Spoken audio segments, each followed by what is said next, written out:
G'day everyone, it's Scott Alexander King here from Animal Dreaming in Australia, and I just thought I would take this opportunity to talk to you about something that's very important to me, and I think that's something that everyone should see as being important to them, and that is, and it should be something that we celebrate every day, I grant you, but there's this special day, and I want to talk to you about that, and it is World Endangered Species Day, which is globally, it takes place on the third Friday in May annually.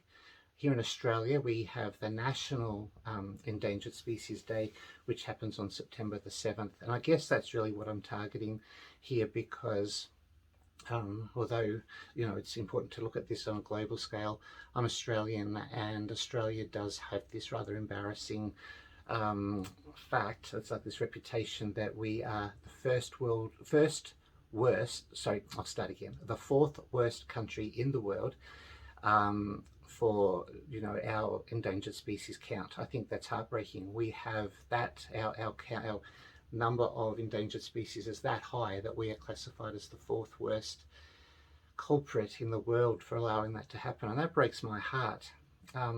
And the really scary thing is it's impossible to actually identify at any particular moment how many species are at risk of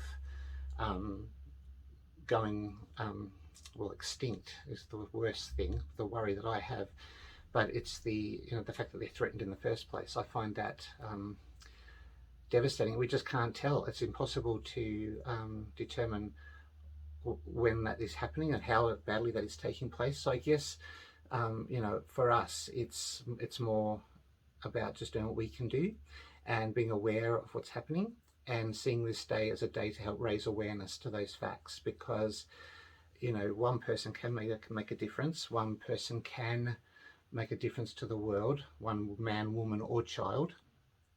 They can all, by just having a voice and by just stopping someone that you might know and bringing the conversation around to what's actually happening, just so that they can then go and have that same conversation with someone else.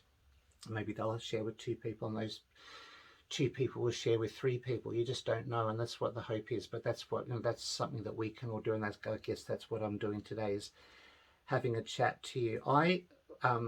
When we moved recently to the Moreton Bay Shire here in I guess it's called like North Brisbane. I'm still learning all the lingo, but yes, so the Moreton Bay Shire, and that's where we're living now. And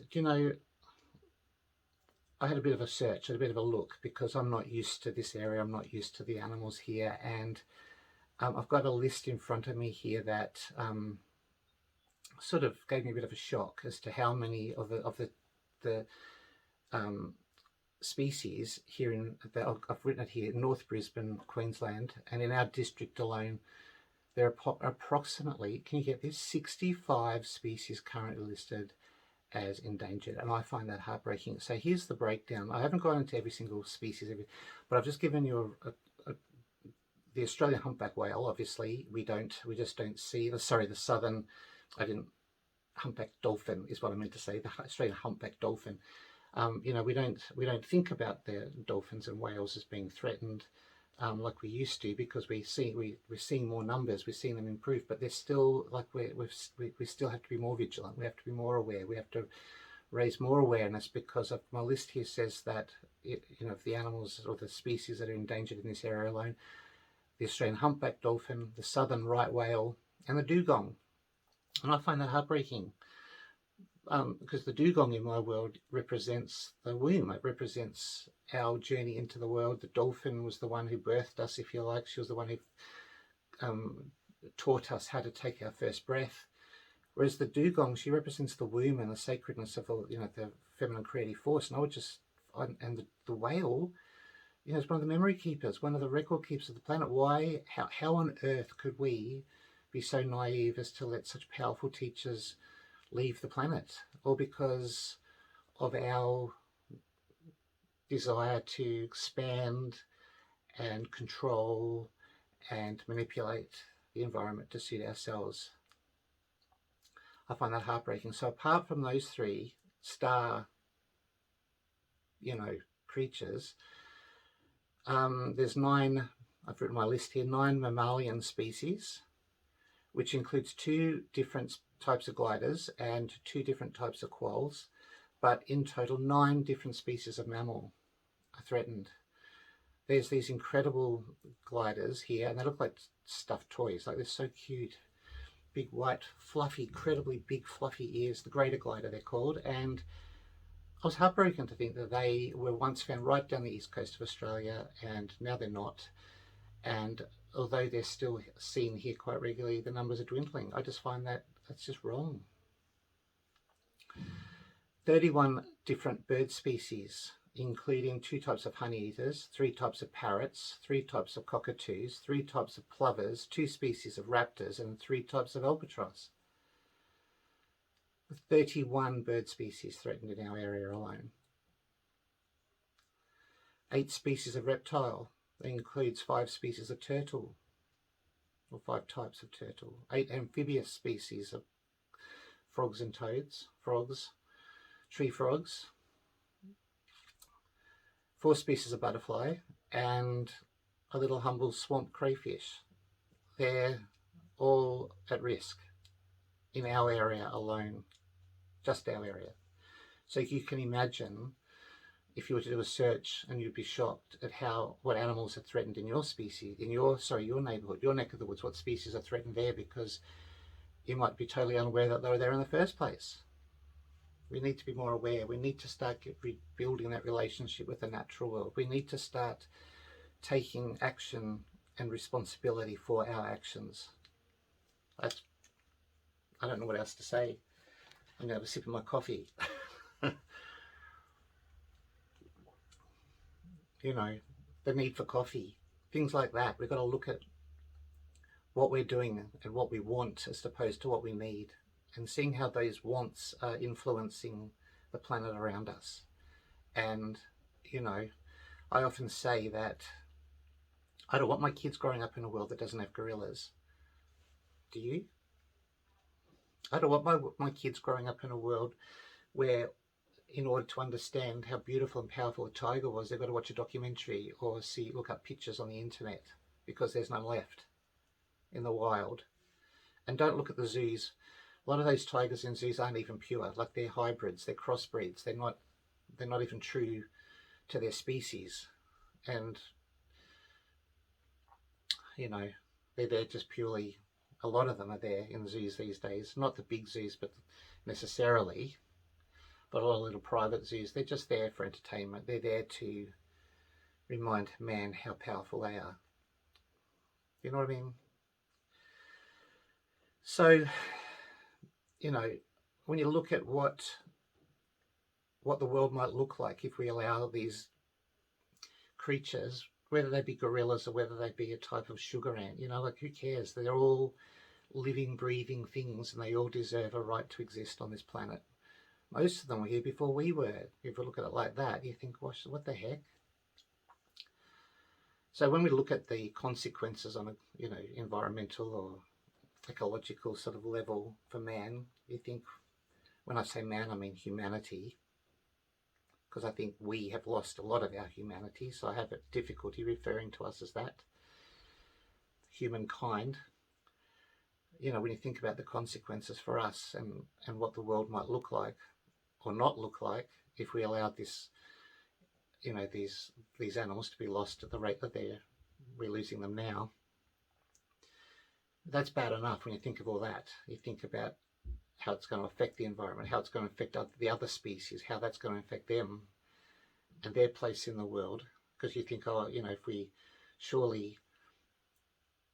take a species, if we lose a species to the wild, it's not going to make that much difference. Well, they have an impact. You know, removing one species will unsettle the balance, and all the other creatures that once depended on them as predators or prey, or for a multitude of other reasons, they've got to rejig their whole life. They've got to rejig everything so that nature can find that balance again. That can take generations. Like, we can't be just assuming, oh, she'll be right, which is what Australians often say. She'll be right, but she won't. She's suffering. The Earth Mother is suffering. We're suffering as a result. The natural world is suffering. And it's all because we want. We want, and we have no thought of the consequences. And all that you think, why should people have those thoughts? It's because they've not been taught to. They've not been reminded. They haven't lost something major enough, big enough to actually have the notice of the loss. Does that make sense? It's hard to, it's hard to notice, I guess, what's going on around you when you're so focused on what's in front of you, and that's, paying bills and looking after your kids and worrying about ill people or elderly family members. All those things take your mind off what's really happening, and the news and the media and all that stuff. You think it's up to us to make that difference. It's not going to happen for us. I worry about what the world's going to be like for the planet and humanity and the natural world if we allow this to continue. But what worries me, and I'm not going to say more, but I'm going to say more, but you know what I mean. I'm not weighing it against the other, but it'd be just as devastating for me to see these powerful teachers and allies that I've grown to look to for guidance, and here I'm teaching everyone else, or reminding everyone else, or helping everyone else remember that connection that they hold, including my own kids. Who's going to teach us integrity, or teach us about integrity if the peacock's gone? Who's going to remind us to have joy and happiness in our heart if the otter's gone? Who's going to remind us about the importance of healing if, we lose the snakes that we're losing? Like, who's going to teach us those sacred knowledge? Who's going to share that knowledge with us?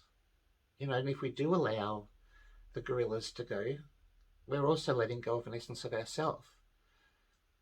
We're giving up on ourselves, because apart from the fact that we share so much DNA with gorillas and we're so like them in so many ways, they are dedicated to just teaching and reminding us of that sacred message of essence, that true essence of who we are. And if we are willing to turn our back on that because we all want mobile phones, which is, you Google it, there's a mineral in our smart devices, phones, laptops, all that sort of stuff, smart devices that allow us to have that access to the internet and the Wi-Fi and all that sort of stuff. There's this mineral there, and it's strip mined in the Congo, and as a result of that, gorillas are being poached left, right and centre, and all because of a need to have that connection, that instant gratification that we've grown to demand, and that 5 minutes of fame that we believe that, here I'm talking to you using the Wi-Fi. I mean, I know how ironic, but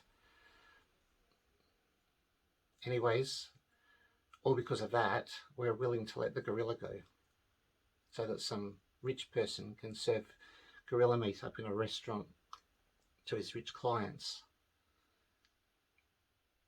And that's what it's used for. That's why they poach them. Bushmeat. People want to pay good money to eat endangered species. I'm not joking. Google it. So what's the world going to be like, if we lose these animals? What's the world going to be like for my kids when there's no teachers to turn to because we've killed them all? What about my grandkids? What about their kids? I look to the natural world every 5 minutes for guidance, for inspiration, for acknowledgement, for my efforts, and for healing. And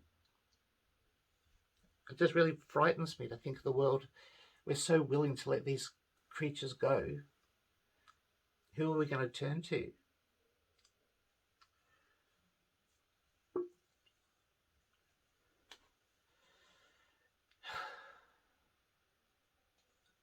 you know what I mean? Like, what are we doing?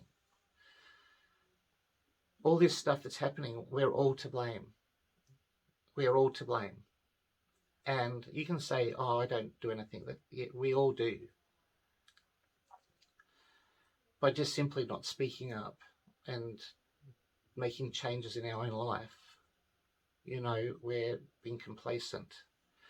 I've got a quote here from St. Francis of Assisi, who once said, apparently, if you have men who will exclude any of God's creatures from the shelter of compassion and pity, you will have men who will deal likewise with their fellow men. You know, we're willing to give up on them. We're willing to turn our back on them. We're willing to abuse them and use them. And we'll be the first ones to whinge and complain when they're gone. Do you know what I mean? You know, I've got...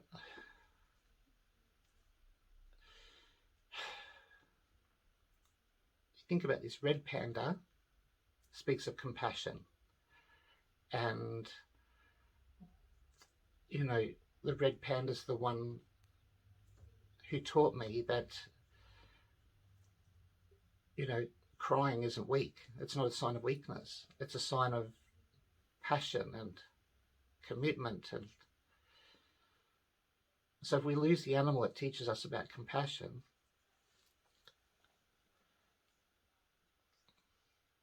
why go on? Do you know what I mean? Like, what's there? Who's going to remind us? That's their job. And that's one of the first things that everyone goes to see when they go visit those zoos and wildlife parks. Is one of the first things they go to look for is the red panda, because it's such an unusual creature, you know. But they're really going to be reminded of how lucky we are. And if that circle of compassion that we're supposed to be able to extend out to the world around us is allowed to dry up and shrivel or be forgotten or overlooked, it'll disappear. We'll forget how to be compassionate. We're already so selfish. We're already so fearful and self-centered, and we live in this state of constant competition with each other. Do you know what I mean? It's not much further to go before we just give up on ourselves as a people. Because they're people too. They've got a right to be here. I was once told that this world is populated very heavily with many people. Only a few of them are human. You know, we share it with other people, living, breathing beings that have, you know, they're sentient, they've got feelings, they've got fears and plans and dreams, and we're so arrogant. You know, and there's this garden bird called the thrush. I know it's a bit ironic, but they speak of love. Like, they speak of love and dedication and commitment. They're a common garden bird, but what if they weren't? You know, we've got to look at all the animals, not just the ones we're afraid of losing now. Look at them all. There isn't a priority list in my world. Treat them all the same way, whether they be common garden birds or whales in the ocean. They all should be treated with the same level of respect. You know, and so for peacocks, for example, you know, like, we think, oh, they're as common as mud. Like, okay, what if they suddenly weren't? Who's going to teach us about integrity? Who's going to teach us to be proud of who we are while still acknowledging our flaws like the peacock does? Do you know what I mean? And those little ducks, these little mandarin ducks, they're the most beautiful ducks. You should Google mandarin duck. They're so beautiful. They're so stunning. But they teach us about, you know, commitment and pure love. Common. What if they weren't? Anyway, I just want you to be aware that, you know, extinction, it's forever. It doesn't go away. It doesn't just fix itself. So when we've got creatures that are endangered or threatened, we have time. We have time to do something about it. You know, we have time to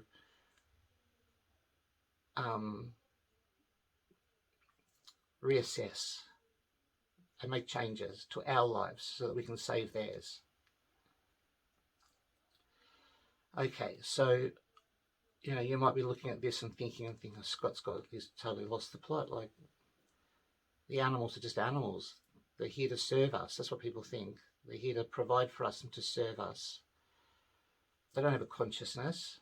They don't have a heart. They don't feel pain. They don't feel fear. Those words are spoken by people who have never spent quality time with animals. They fear. They fear. They love. Anyways, for those who are doubting that what I'm saying holds any weight, just even the Bible invites us to look to the animals, to look to the birds, to look to the earth mother, up to the fish of the sea, to look to those sources of knowledge for advice and wisdom. It's in. I'm not a person of the Bible. I don't read the Bible, but I have read the Bible, but I don't refer to the Bible, so I'm not sure how to quote it properly. But all I know is it's Job 12, and it's 7 to 10. You'll find that reference to the Bible referring to the animals as teachers. And a lot of people might say that I've interpreted it incorrectly. I read it as I read it, and I've always held to that as my truth. What can you do to help me?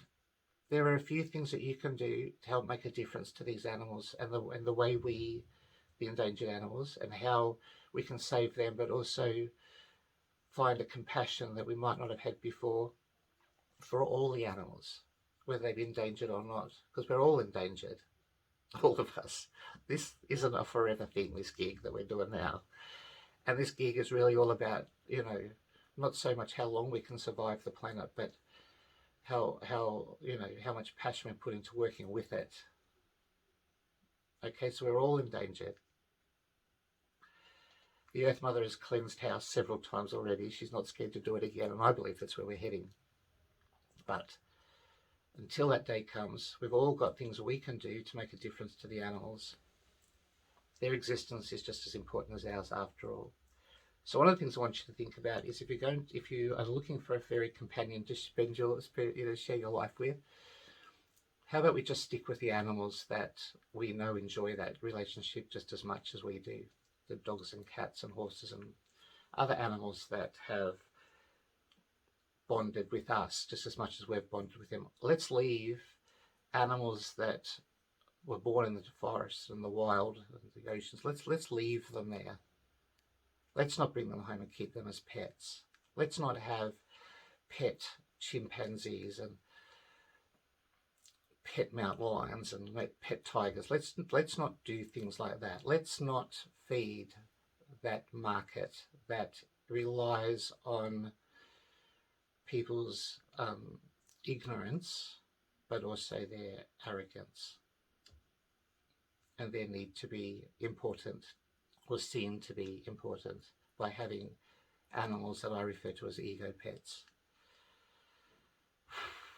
Let's look at that. Let's not support the trade, the illegal trade in wildlife for the pet industry. Let's try and stomp on that. Let's let's not support things like the fur trade, or I've got a list here of have you ever heard of canned hunting, where you are a big brave hunter and you go to Africa and places like that and you hunt in reserves animals that are raised for that purpose, or worse still, that are shot through the bars of a cage?